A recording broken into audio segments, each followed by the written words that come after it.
Okay, and this keeping the affluence going on is called power.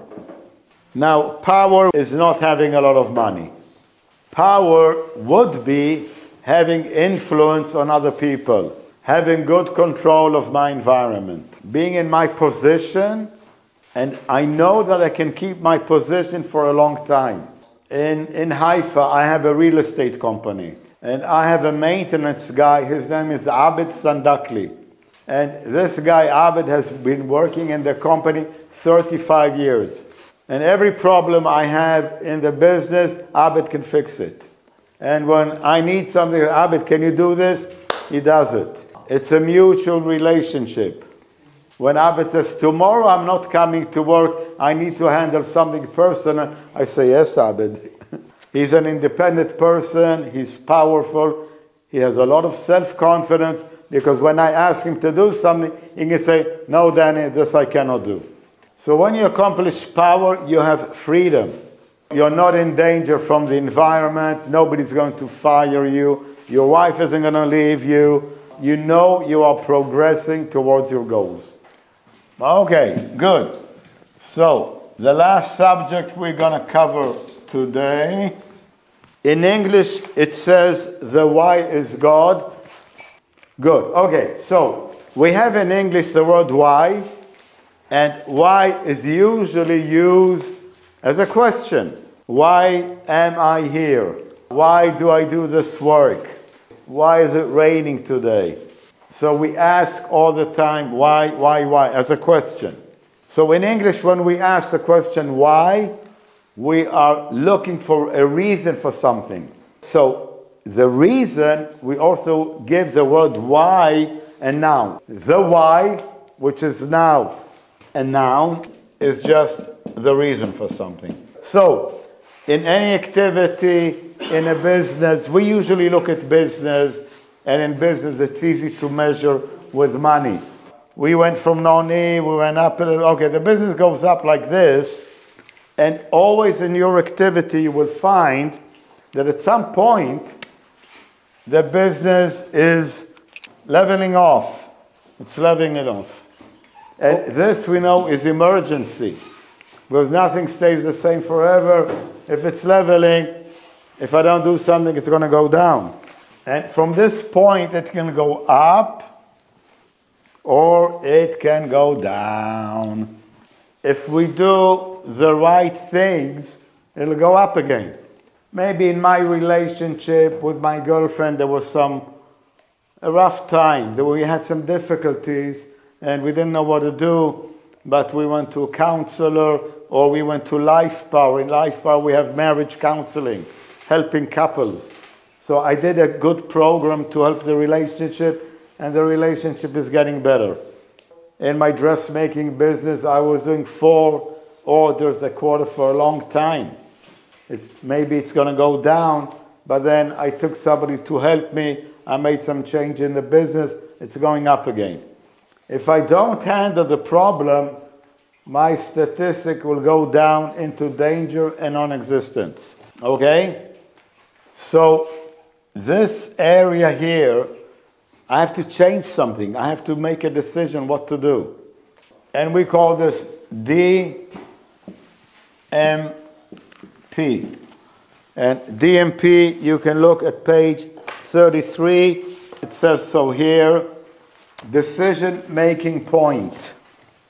When I spot that I'm not doing well, I have to make a decision. If I make the right decision, I go up. Wrong decision, I go down. There is only always one possibility in life, and that is to be cause. Being cause is recognizing that anything that is happening, I created. I am the cause. I create my future. I create my life. I am the only one that can decide what to do with myself. So when I'm here and it's flattening and there is danger of the statistic going down, it's only something that I'm doing.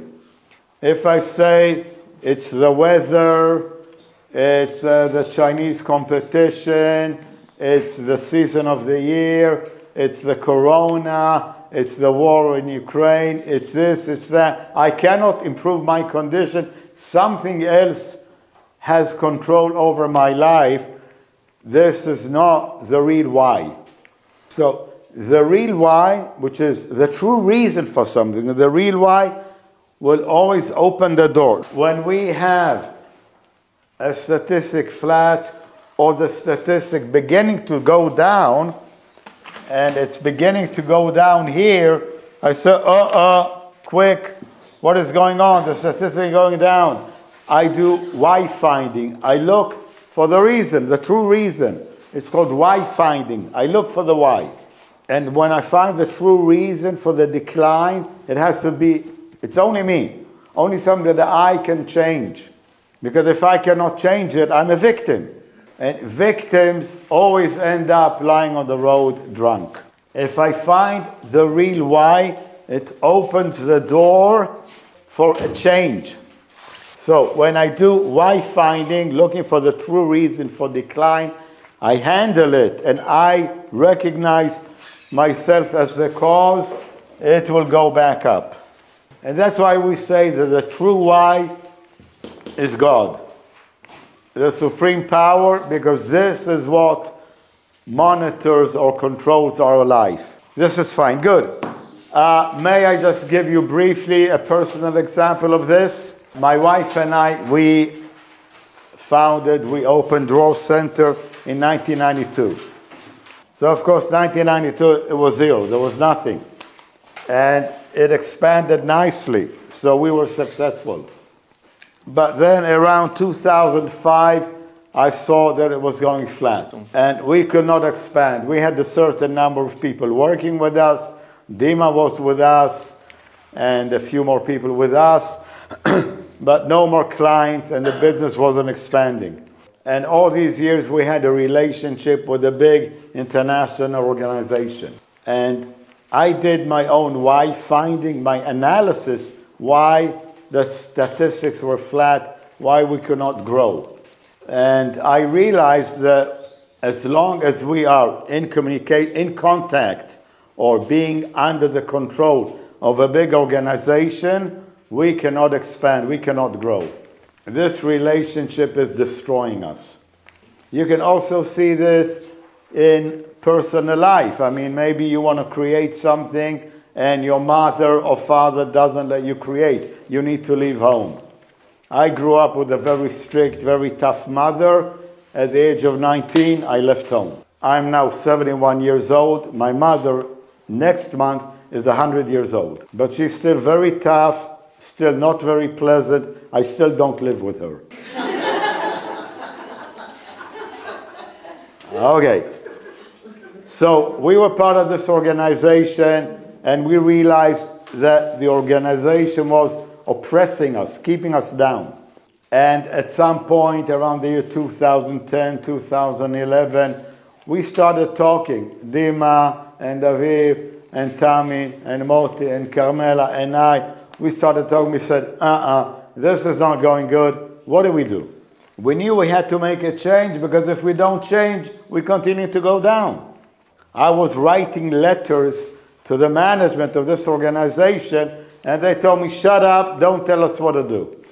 Okay, then in 2012, there were some more dramatic changes and things happening. At this point, we realized that we have to make a change and cut our relationship to this big organization. We prepared for the move. It wasn't like, okay, now we go. Because when you want to move, a big ship turns slowly.